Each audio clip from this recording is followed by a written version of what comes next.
I've never really understood the way a mailbox works. Probably due to the fact that I've never owned one. Also, the whole thing with lifting the little red flag seems like a tedious task that I myself would rather not invest time in. Mail slots, on the other hand, are simple. Clip whatever mail you need to be sent out to the outside of the flap, and you don't even need to leave your house to collect the mail that arrives. It's a win-win situation. No extra work involved. No, except for the times where you order something online and it won't fit through the slot, of course. I liked mail slots. They were cool, easy, better than mailboxes. I was used to mail slots. That is, until recently when things have started to get, well, strange. See, I'm someone who periodically buys things online, as many people do in this current day and age. Whether it's clothes or makeup or new shampoo, pet food, etc. Because of this, I'm also someone who periodically checks the mail slot to see if the mail has arrived. It usually arrives anywhere between 11 a.m. and 2 p.m. It's a rather broad range of time for the mail, but, I mean, what are you going to do about it, right? So, anyway, once 11 a.m. hits, I'm checking the mail slot every half an hour. I've also developed a habit of reaching my hand up into the mail slot and poking it out through the outside to make sure that nothing's gotten stuck in there. I do it every time without even thinking. After what's happened, however, I'm going to have to stop doing that. Let me start at the beginning, which I didn't know was the beginning at the time, but was in reality the thing that set everything off.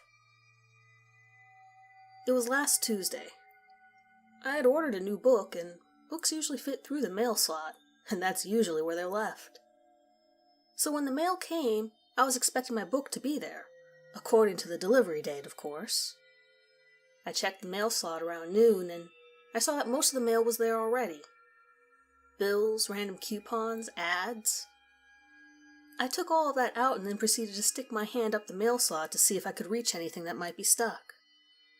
I stuck my hand all the way outside just to make sure. Nothing, but then there was a voice. "Well, hello," followed by a chuckle. I took my hand back and opened the wooden door, leaving the screen door closed, and saw who was outside. It was a man, probably mid-50s, with a sorry excuse for a beard, and salt and pepper hair that stuck out from the old, dirty black hat he wore on his head. He was also dressed really odd. He had on these big, chunky boots which were unnatural in Arizona, especially with this ridiculous 70 degrees in the middle of January weather. He was wearing baggy, wide pants with some sort of floral print all over them. I couldn't tell exactly how many layers of clothing he was wearing, but I was able to see a red and black flannel, a black hoodie, and a huge leather jacket that was falling apart at the seams. If you've ever seen the show Bates Motel, just try to picture Chick, with shorter hair, long beard, and a lot thinner. Even under all those layers, you could tell he was very thin. That was the guy that was standing outside my door. Hi. Sorry, can I help you?" I asked. I normally avoid answering the door when there's someone there that I don't recognize, just as a rule, and mildly because I'm extremely paranoid, thanks to this subreddit. The man laughed. He sounded like he had smoked an entire gas station worth of cigarettes.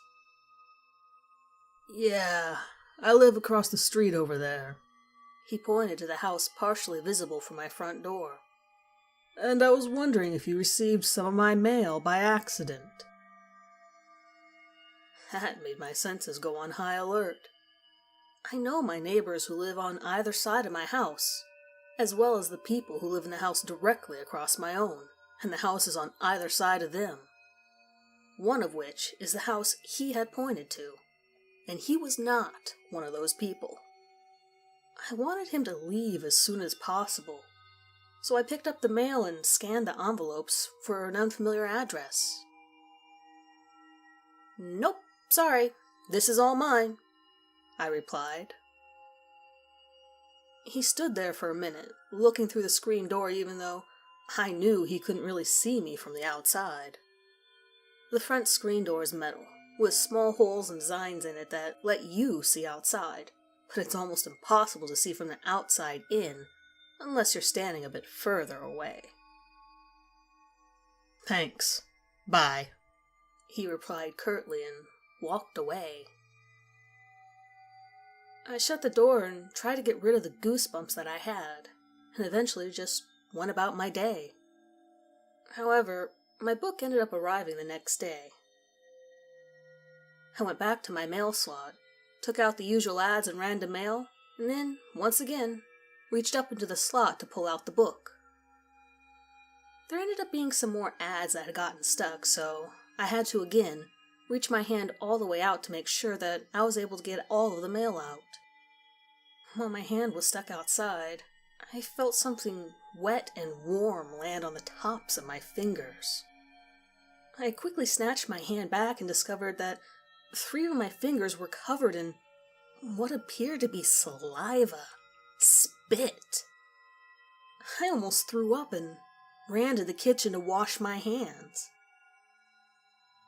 Now, there's a window in the hallway on the way into the kitchen, and when I walked up to the sink, I had a clear view of the window to my left. I thought I saw something out of the corner of my eye, so I turned to look, and I almost passed out. It was him. It was the same man from the day before, except this time he was standing with his face pressed to the window, smiling creepily at me. I froze, and all I could hear was the faucet water running. I watched as his smile got even larger, and then he opened his mouth and licked the window, leaving behind a trail of saliva. I just stood there, not really knowing what to do now, and the man just stood there as well, staring at me. His eyes kept getting wider and wider, impossibly wide, along with his smile. After what seemed like hours, he reached into his pocket and pulled out an envelope. "Natalia Ruiz. Are you Natalia?" he asked loudly so I could hear him, with unnecessary emphasis on the you. I didn't move. It wasn't me. That was my sister. It was her mail that he was holding.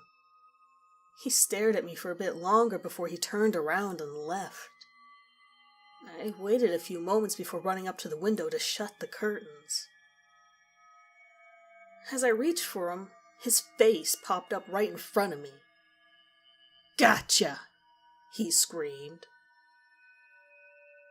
I shut the curtains, double-checked the front door was locked, and then locked myself in my bedroom. I stopped getting the mail after that. I didn't order anything for a while either.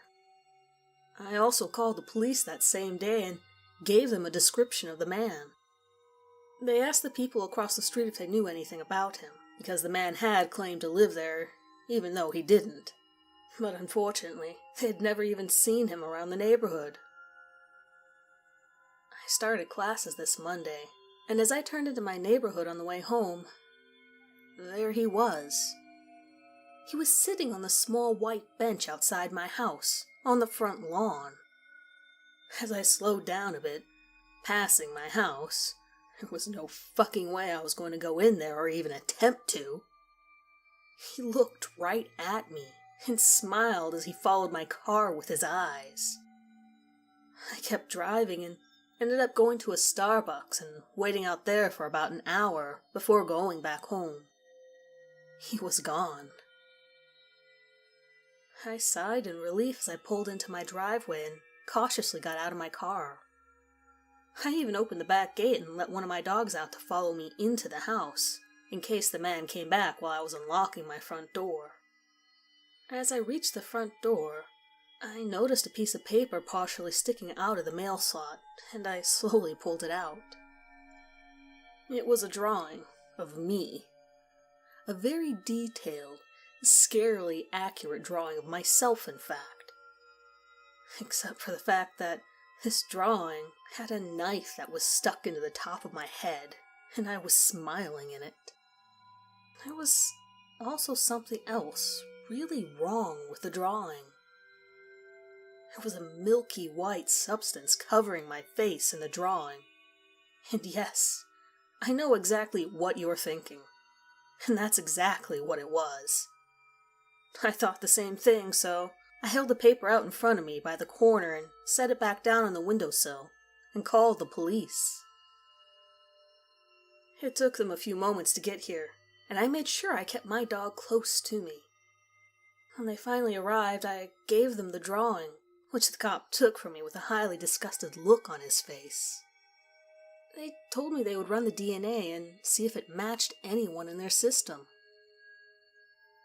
If he's this sick, it can't be the first time he's done something like this, the cop said. It's now Saturday.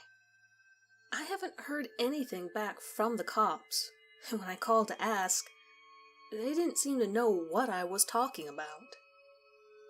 And to make matters worse, when I went to go feed my dogs earlier today, I saw the man standing across the street, staring at me with a sickening smile, while he repeatedly licked his palm.